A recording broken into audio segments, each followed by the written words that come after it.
Então, a gente sabe que o verbo era Deus. Então, a resposta seria o verbo era Deus. Isso, Mas, assim, o que é que quer dizer o verbo? o Tem verbo. como pontuar e explicar mais um pouco melhor aí, porque fica um pouco confuso, né? Aham, Acredito que não só para mim, mas para todos os ouvintes que estejam escutando. certo. Então, como o Leandro leu aí, né? João, capítulo 1, verso 1. No princípio era o verbo estava com Deus e o verbo era Deus. Esse versículo claramente diz que Jesus é Deus, né? Ele sendo o verbo, ele é Deus, estava com Deus e era Deus, né? O outro verso que o Leandro esqueceu de ler aqui, Apocalipse 19, verso 13. Está vestido com um manto tinto de sangue e o seu nome se chama o Verbo de Deus, né? O Verbo de Deus. Tem traduções que traduz esse texto pela palavra de Deus, né? No princípio era a palavra estava com Deus e a palavra era Deus, né? Porque verbo e palavra é a mesma coisa, né? Deus, ele falou, a gente teve um estudo aqui sobre a criação, né? Que Deus falou e tudo passou a existir, né? Nesse caso, Deus falou, Jesus como a palavra operante fez todas as coisas. Por isso que Cristo também é o criador de todas as coisas, né? Cristo foi quem criou, né? Foi quem formou o homem. Então, é Então, por isso que em algumas uhum, tradições, né, verbo diz também que é a palavra, né? a A palavra, né? palavra, né? Porque a Isso. palavra é Jesus, não é A isso? palavra é Jesus. Essa mesma Então, palavra que se fez carne, versículo 14, né? Que habitou entre nós, cheio de graça e de bondade, e vimos a sua glória, glória como unigênito do Pai. Essa seria a resposta, né? Como sendo a revelação do pensamento de Deus na carne. Próxima. Assim como Jesus se fez carne e habitou entre nós, João capítulo 1, verso 14, foi a Bíblia oferecida em linguagem humana para que pudéssemos compreender suas verdades. Daí essas palavras, Cristo, a palavra viva, está em total ligação com a palavra escrita, pois Jesus, ao vir este mundo, ele veio segundo a palavra. A palavra profetizava a respeito do seu nascimento, da sua vida sem pecado, da sua morte, da sua ressurreição e da sua volta gloriosa a este mundo pela segunda vez. Então, a palavra escrita não pode estar à parte da palavra viva Cristo Jesus, pois essa palavra escrita, ela sai dele e traz vida. Ou seja, o que Cristo pronuncia, o que sai dele é vida. Por isso é uma palavra de autoridade, uma palavra que traz vida e vida completa.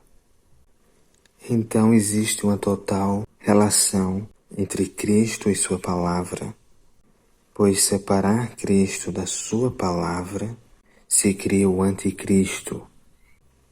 Em João capítulo 17, o verso 20, ele diz: E não rogo somente por estes, falando dos seus discípulos, mas também por aqueles que pela tua palavra hão de crer em mim. Então, a palavra que foi preservada, as Escrituras, tem a finalidade que as pessoas creiam em Cristo. Então, tirando essa palavra que traz vida, como é que as pessoas poderão crer sem essa palavra? Como poderão então ter vida? Por isso que a palavra ela é importante, porque ela vivifica. Ao longo de todo o seu ministério, Jesus salientou a autoridade das Escrituras, quer estivesse sendo tentado por Satanás, quer estivesse debatendo com os oponentes, a Escritura sempre era utilizada por Cristo como autoridade final. Está escrito, foi uma expressão que ele utilizou tanto com propósitos defensivos quanto de ataque. Está lá em Mateus capítulo 4, verso 6 e verso 10, e Lucas capítulo 20, verso 17. Nem só de pão viverá o homem, mas de toda palavra que sai da boca de Deus. Mateus capítulo 4, verso 4. Quando lhe foi perguntado como poderia alguém entrar na vida eterna, ele respondeu: Que está escrito na lei?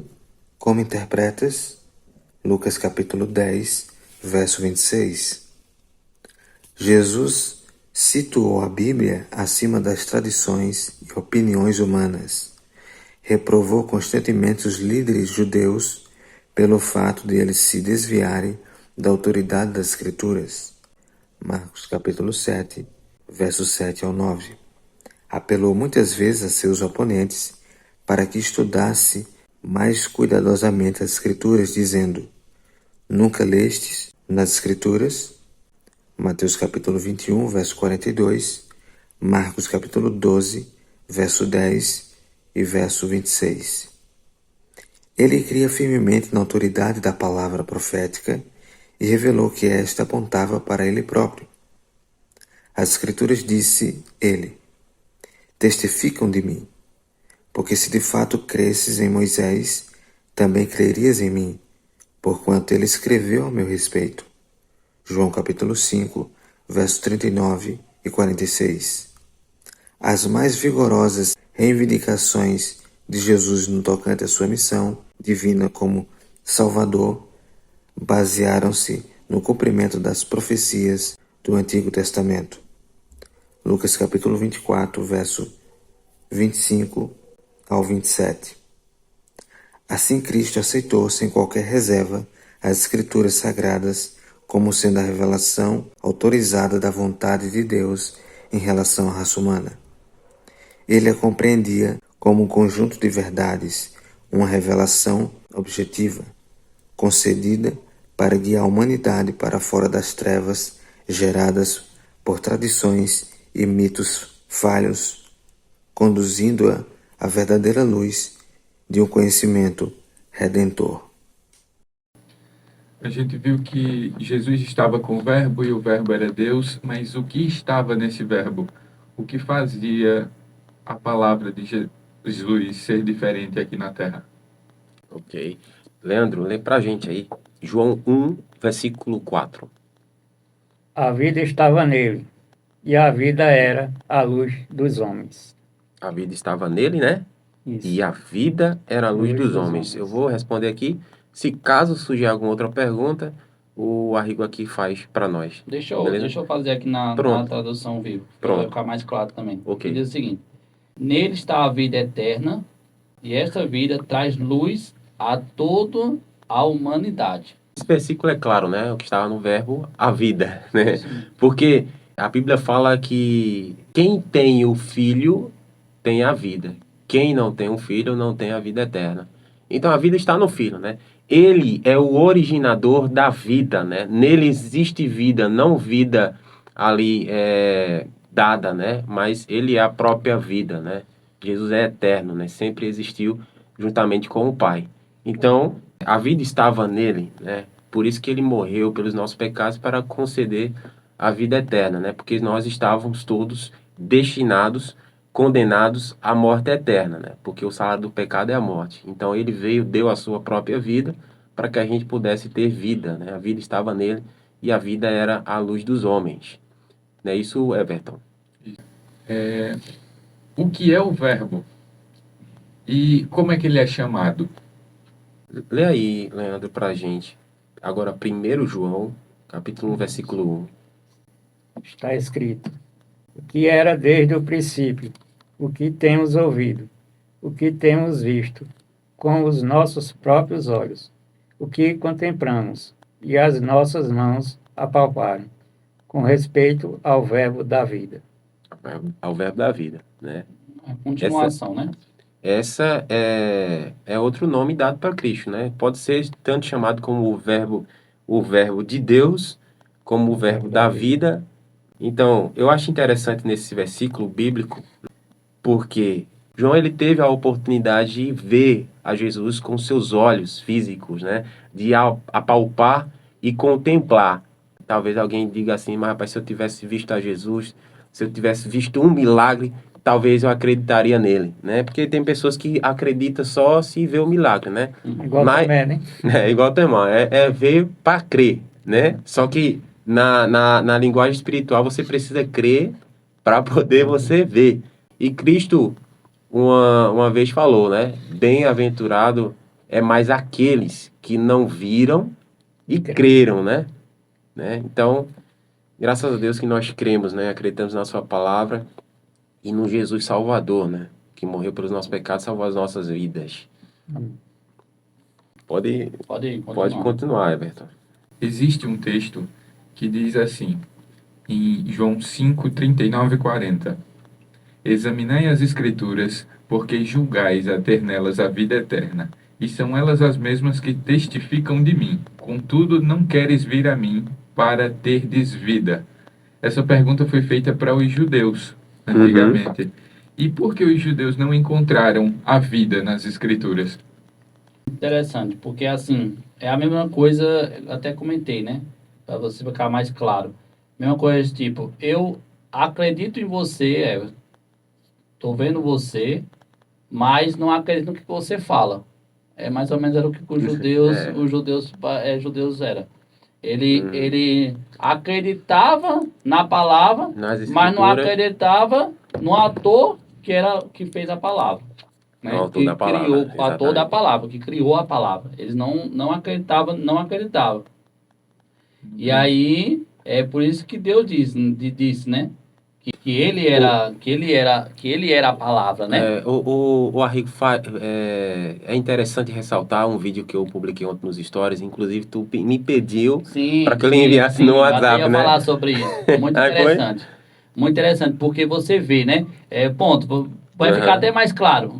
Foi até ótimo você ter falado, eu estava até esquecido, até ia falar sobre isso. Todos nós aqui conhecem Neymar. Não conhece? Eu conheço. Se fazer alguma pergunta a respeito da vida dele, pelo menos algumas a gente vai saber responder, né? A gente que não somos fã de futebol, a gente sabe ainda muita coisa sobre a vida dele. A gente sabe, pergunta, tipo, que ele é um jogador de futebol, que ele joga, né? Que ele joga bola, essas coisas aí. Agora, se perguntar muita coisa aí, mas nem me pergunta que eu não sei. Mas vamos lá. Eu fiquei sabendo aí que ele teve um filho, não foi? Ou foi uma filha, né? Então, eu nem sabia disso, né? Mas muitos aí que tá escutando sabia, né? Ou sabe. Então, mas se a gente fosse agora, lá na casa de Neymar lá, será que ele abriria a porta pra gente? Será que ele chamaria a gente para tomar uma água, para almoçar? Será? Com certeza que não. Ele não iria abrir a porta para você, né? Com certeza que não. Acho que a gente nem chega. Na verdade, a gente nem chegava lá, porque antes de a gente chegar lá, o segurança já barrava a gente lá mesmo. Essa é a verdade, né? Não porque a gente está querendo dizer que o Neymar é ruim. Não. Ele vai desprezar você. Não. Mas porque simplesmente ele vai dizer: eu não te conheço. Justamente. Você não vai abrir a porta para quem é estranho, né? Você vai, por mais que você conheça, né, a pessoa, né, o personagem, ele simplesmente vai fechar a porta e vai dizer: não, eu não te conheço.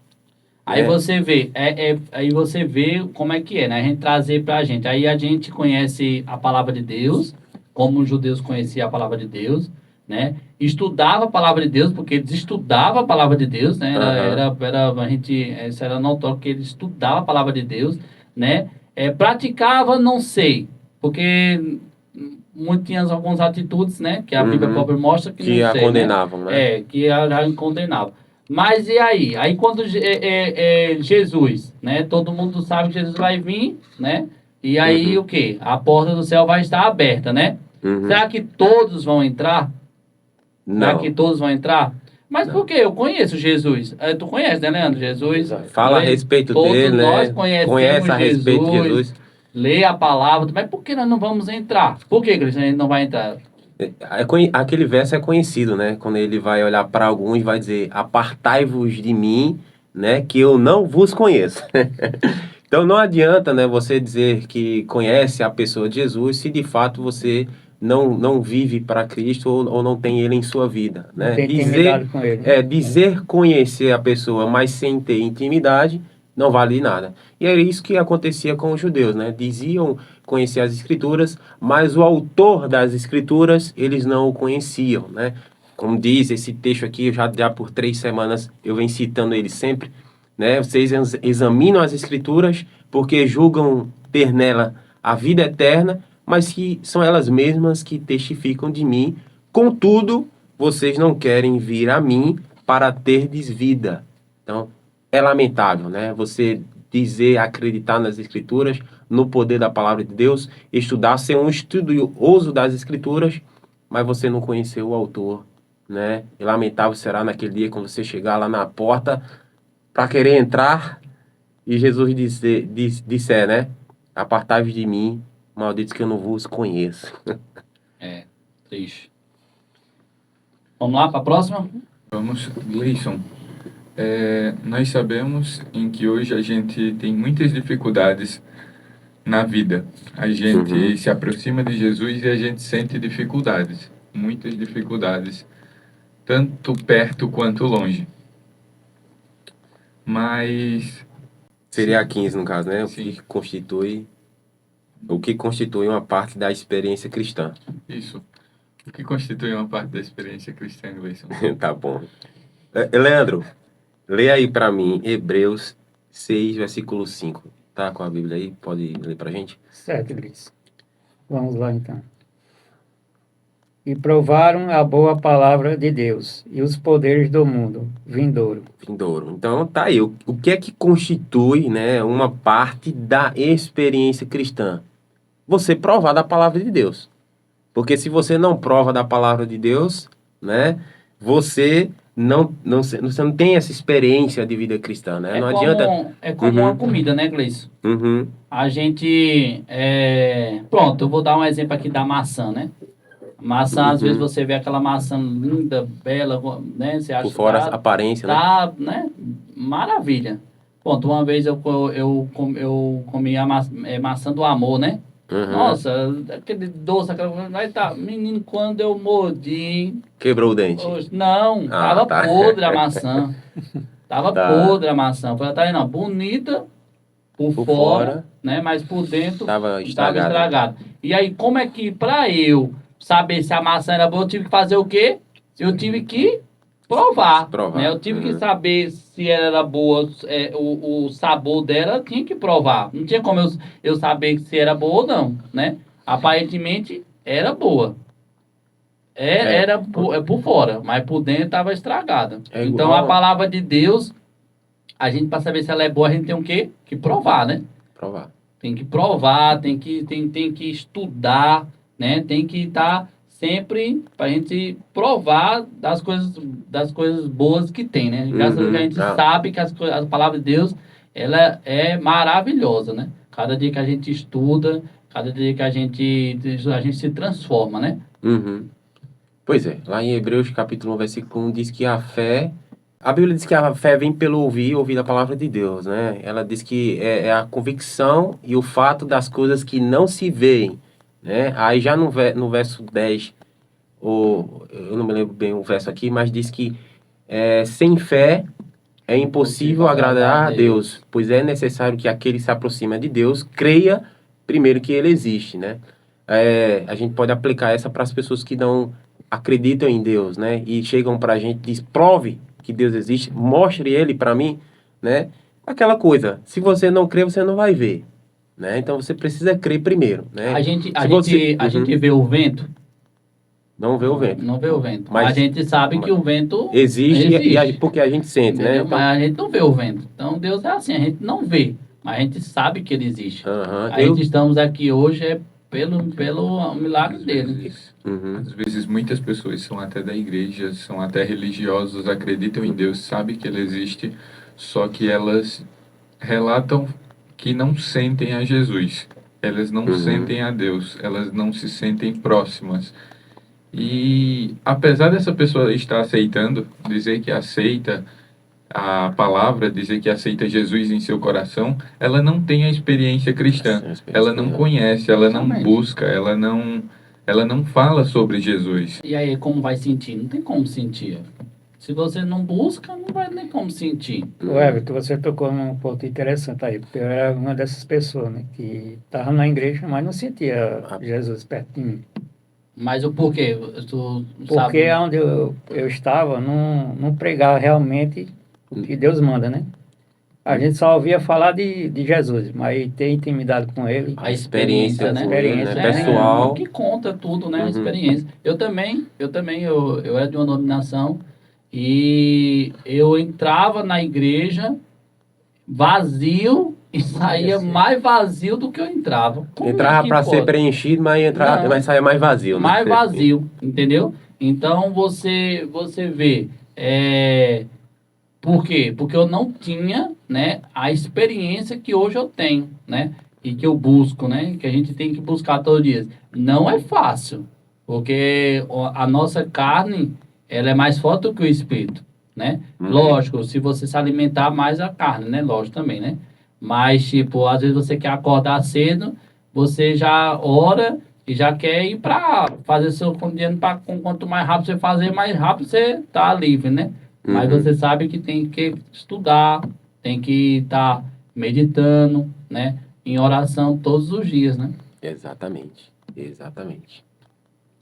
Jesus, quando ele chamava os apóstolos, ele dava a cada um uma missão. Uma missão em que devia ser seguida para que eles pudessem cumprir o propósito de Jesus aqui na Terra. E ao designar Pedro para o seu trabalho, que instrução Jesus lhe deu? Deu a Pedro, né? Jesus. Leandro, por favor. Quer ler o texto? Mas quer falar antes? Não, mas é melhor. É melhor o Leandro ler. Pode ler o texto. Jesus lhe disse, apacenta as minhas ovelhas, né, que se encontra lá no Evangelho de João 21 e o verso 17. Apacenta, a gente pode trocar essa palavra por alimenta, né, as minhas ovelhas, né? Apacenta as minhas ovelhas, né? Cuide das minhas ovelhas. Eu ia falar sobre Pedro. Pedro, a gente tem muitas coisas a falar, né? Tem muitas coisas. Mas uma das coisas que me chama muita atenção de Pedro, na verdade, eu vejo muito Pedro em mim. Essa é a realidade. Porque, tipo, às vezes eu quero fazer algo, mas aí eu vou tentar fazer aquele coisa, mas às vezes eu não consigo, ou muita dificuldade, aí eu desisto. Foi o que aconteceu com Pedro, né? Pedro seguiu Jesus, mas ele achava que Jesus não iria morrer, né? Ele achava que Jesus ele ia, quanto mais estivesse na terra, ele ia estar pregando o evangelho, ia ser eterno, e aquele ali, mas não era nada disso que Jesus, quando veio para cá, e ele dizia isso a Pedro, mas Pedro não entendia, né? Os apóstolos não entendiam o propósito de Jesus, ele estava vindo aqui na terra, não entendia. Então chegou uma hora que Pedro, né, abandonou, né? Ele viu que Jesus morreu, então Jesus morreu, para mim acabou, né? Ele pensou, então ele voltou para onde? A pesca, né? Uhum. Mas aí Jesus, mais uma vez, a gente até comentou sobre isso, né? Jesus mais uma vez foi e buscou, né? E disse a Pedro, Pedro, você não vai ser pescador de peixes, né? peixes, né? Você vai ser pescador de almas. E não é tanto que na primeira pesca de Pedro pescou 3.000 pessoas, né? E Pedro, quantas A pessoas... primeira pesca de homens, né? De almas, né? Justamente. Uhum. Então você vê, né? É o trabalhar de Deus, né? Então, assim, aí outra coisa também que me lembrou também é quando Jesus falou assim, Pedro, tu me amas, né? Ele disse, amo o Sim, Senhor. Aí depois apacenta as minhas ovelhas. Aí depois, Pedro, tu me amas. Aí ele falou de novo, amo, Senhor. Aí de novo, apacenta minhas ovelhas. E a terceira vez, aí Pedro já respondeu diferente. Eita, tu sabes, né? Que eu te amo, né? Tu sabes que eu te amo, né? Tu sabes todas as coisas. Então, porque ele já viu já que Jesus conhecia o coração dele, né? Uhum. Ele no começo ele falou, né, que ama tudo, mas na segunda, mas Deus não queria fazer isso para mostrar para ele se ele amava ou não. Deus não tinha essa dúvida se Pedro amava, como eu já vi muitos dizer, mas será que Pedro tinha essa dúvida? Não era isso. Jesus queria simplesmente curar um trauma de Pedro, porque Pedro, ele negou Jesus quantas vezes? 3 vezes. 3 vezes. Então, Jesus queria o quê? Tirar esse trauma, tirar esse pensamento dele, e mostrar para ele que mesmo ele tendo negado 3 vezes, Jesus amava ele mais do que isso. Ele precisaria reafirmar esse amor que ele tinha por Jesus, né? Justamente. Ok. Reafirmar a aliança com ele, com Jesus, né? Exatamente. Para que nós possamos seguir a palavra de Deus, para que nós possamos nos sentir mais próximos dele, ouvindo sua palavra, para que possamos ter uma experiência cristã. Nós temos algumas recomendações apostólicas sobre o que seguir, que ordem seguir, o que é que eu faço agora.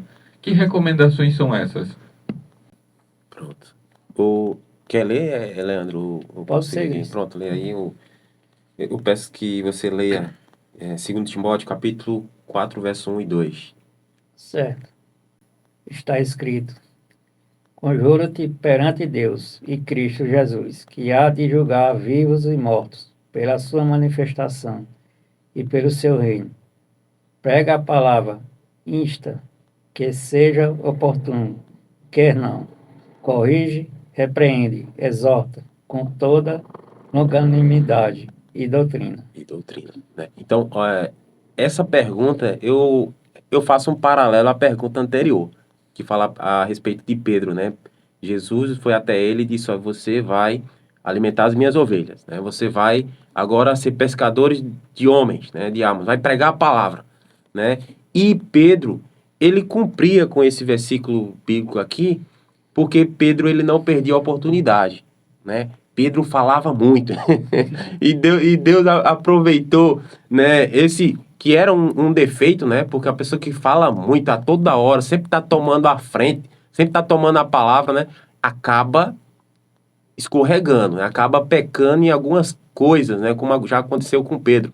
Então, mas Jesus disse assim: eu vou usar disso dele para ele pregar da palavra. Aí ele pode pregar. Aí ele pode falar da minha palavra, né, direto, que ele não vai errar, né? Então, qual é o conselho, né? Qual é a recomendação apostólica, né? Qual é a ordem que nós devemos obedecer? Olha o que diz aqui, né?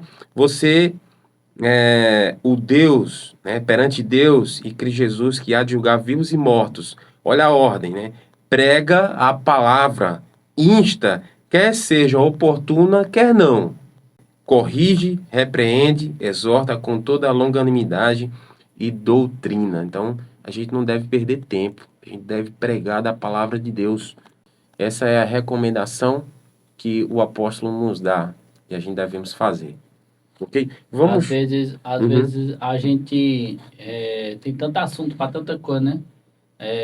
Se for para falar de política, meu Deus do céu.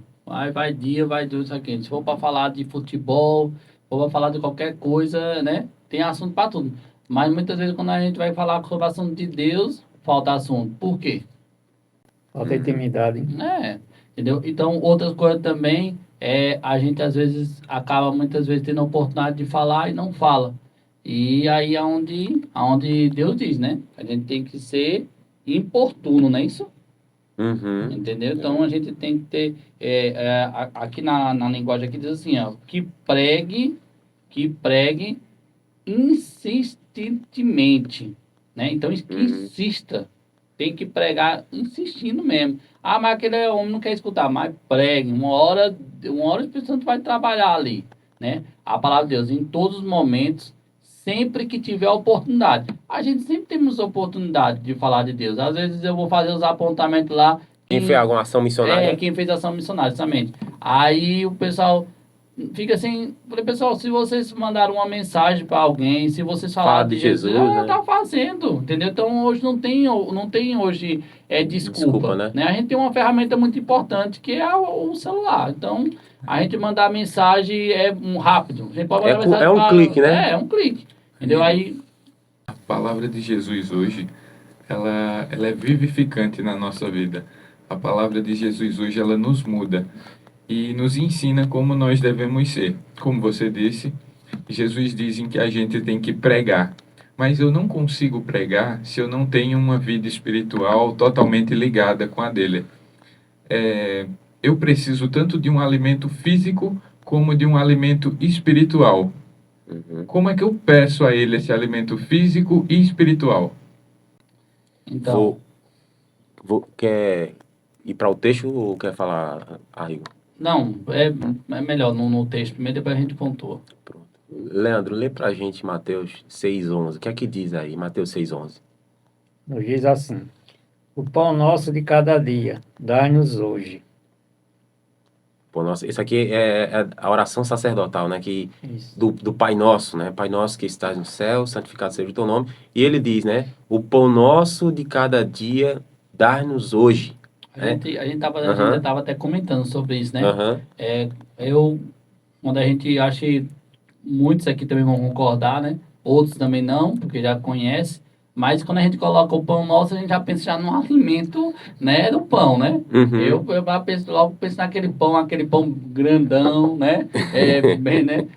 Sem fermento, ou que seja sem fermento, né? Aham. Mas na verdade o que a oração nos oração ensina, fala né? não é isso, né? A Aham. oração não fala não é sobre isso, porque até porque quando Satanás usou essa artimanha, né, para Jesus, dizendo, olha, você tá com fome. Lógico que ele tava com fome. 40 dias, claro que ia com fome sim. Você tem poder de transformar essa pedra Em em pão pão. Aí Jesus diz o quê? Nem só de pão, viverá o homem. mas sim. De sua palavra, né? Então, na verdade, Da palavra o que pão procede. que está se referindo é o que? É o alimento espiritual, Espiritual. né? Então, é lógico, se você não se alimentar, né, espiritualmente, você não vai ter como ter uma comunicação com Deus, você não vai ter pode falar, Gleison. Não, assim, na verdade, né, a gente tem que, de fato, né, a gente só não deve se preocupar, né, com o dia de amanhã, com o que a gente vai comer, com o que a gente vai beber, mas é necessário, né, quando a gente diz, né, dar-nos o nosso pão de cada dia, né, ele não está falando simplesmente do alimento físico, né, mas também do alimento espiritual. Estávamos comentando a semana passada aqui, falando sobre a questão do maná, né, interessante é que o povo ali de Israel, os hebreus, quando Deus mandava o alimento e já ficavam preocupados se iriam receber mais, né? No outro dia, não, tem amanhã, tem mais tarde, né? Quando faltava ali, entre aspas, eles já ficavam perturbados, né? Mas quando faltava, né? Quando Moisés não pregava, quando Moisés não anunciava as palavras de Deus, o povo reclamava, Não. né? Não reclamava, né? Então a gente tem que ter esse mesmo entendimento, né? Você necessita do alimento físico, mas não necessita do alimento espiritual.